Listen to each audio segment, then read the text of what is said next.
Several days ago, I shared with you a video on the Sony a6400. I was able to try it out in San Diego when Sony launched it, and I had a great time testing it out, and I shared photos and video I took with the camera in that video a few days ago. I will share a link to that down in the description below, but in this video, I want to discuss something else that was announced. A couple of major firmware updates for several other Sony cameras, the a7 III, a7 R3, and a9. I have a few notes here with the updates, but first I want to chat with you about what a firmware update is, just in case you don't know, and also why these updates are so important. First, in case you don't know what a firmware update is, we all have to learn sometime. It is the software that runs the camera. Often, firmware updates are simply put out to fix bugs or make minor adjustments to how the camera behaves, but some camera brands go all out with their firmware updates, offering up big changes like new capabilities or improvements on what you have on board already. Leica and Fuji are two companies that are known to offer this type of update. And Nikon recently suggested that they will be offering something like this on the Z series cameras soon, though they have not classically given Nikon users these types of big changes through firmware updates. And now Sony is doing it with these announced updates.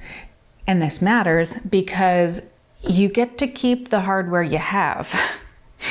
You know, that hardware that you spent a lot of your hard-earned money on, but you get new capabilities as opposed to a manufacturer coming up with some cool new features and then offering up an iteration of the same camera body with the new features.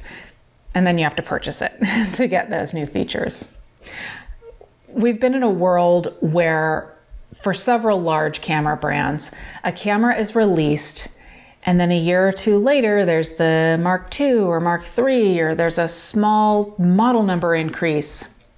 It's really gotten to the point where they should just use like the year as the model number, because it seems like so many cameras get hardware updates almost annually. But now with this announcement, Sony is coming into line with Leica and Fujifilm. They seem to be making a choice, which in my opinion it's responsible, and it's certainly in the best interest of its customers. And I could probably go on and on about how it's more environmentally friendly to have major firmware updates rather than more hardware. It's more wallet friendly for us users, and you know what? It inspires loyalty. But let's move on to the actual updates themselves. A couple of the particularly exciting changes are updates to autofocus on the a9, a7 III, and a7 R3. In particular, autofocus detection and tracking. Animal eye autofocus will be coming to those cameras I just mentioned, plus the a6400, which is very cool. The camera will be able to detect not only human eyes, but also a myriad animal eyes as well. It'll make your pet and wildlife photography just that much easier, and the focus will be more accurate than even subject-based tracking, because it's the eye that we typically want in focus, right? So the camera will strive to stay focused on it. The other big update is tracking related, and it's called real-time autofocus tracking. It's neat. It will be on the a6400, and it will be added to the a9, a7 III, and a7 R3 this summer. It is AI based, and by real time, what they mean is that the autofocus detection modes will change on the fly, depending on what's happening in the scene while you're filming or taking photos. So the camera might start on eye autofocus, but if the subject turns, the camera doesn't completely lose focus. It instead switches over to face detect or object detect autofocus, and then it will go back once it detects an eye again. It is completely adaptive, and it is a unique new feature. I tried it on the a6400 and got pretty darned good results. It almost always stayed locked onto my subject, but when I briefly tried it on the a9, I was blown away. I wish I could actually show you, but I didn't have anything with me to capture the screen. I know, rookie move. Others did though in their videos. And You know what? I just saw that Hugh and Claudia Brownstone shared a quick test that really illustrated how good it is on the A9. It is on the 3 Blind Men and an Elephant channel. I will link to it down below, but you can see it in others' videos too. It really seemed to be the consensus amongst us that were there that it was a really cool feature for the A6400, and it did mostly work, but it really worked on the A9. Anyway, what tracking could mean for you, what real-time tracking could mean for you, is that your subject might move around, might do unexpected things during your video or during your burst of photos, but the camera is going to make smart focusing decisions on the fly for you. It's going to mean fewer out of focus shots and more usable shots to choose from, or a video that is completely in focus.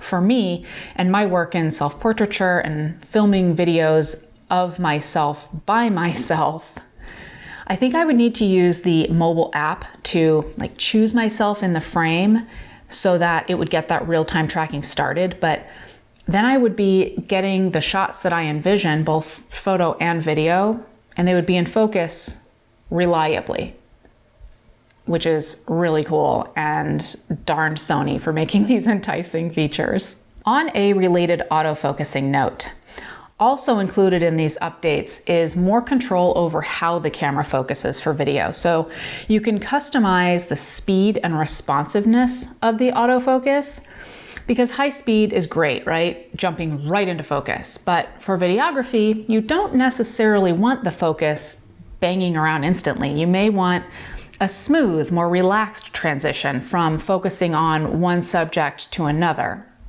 And now you'll be able to choose which fits your style. There are several other updates as well. Sony has added flexibility for customizing buttons and dials. There are workflow improvements, like how the images and video are written to the 2 cards in your camera. You can now rate images and mark them as protected in the camera. And there will also be FTP background transfer options for those of you that need it. They're also improving image quality. And they're putting onboard interval timer shooting in there. That's definitely a crowd pleaser. And there are several other things that I haven't mentioned, but again, this is all without hardware changes. It is all in the firmware. It's something that you will be able to go to the site, download, and put onto your camera. So bringing this back around, these updates, both simple and more revolutionary, they signal to me that Sony isn't resting on their laurels. They aren't just out to get the quick buck of another sale, because new camera bodies are exciting, and of course the company wants to be profitable, but they're also saying that their existing hardware is good enough to stand up to their advances in software, and you don't have to go out and buy a new camera to take advantage of them. So that's enough for me today, friends. I did share another video earlier today for my members. It is Monday, so of course it's Member Monday. I'm asking you all members an important question about a really big project of mine that is coming up. So if you are a member, make sure you watch it. I will share a link to that down in the description below. And if you aren't a member, check it out. My members are how I keep the lights on in this joint, so they get extra content from me, including this amazing thing that I'm talking about today. I know, I'm so cryptic, right? Anyway, everybody, thank you for watching, and I will talk to you again soon.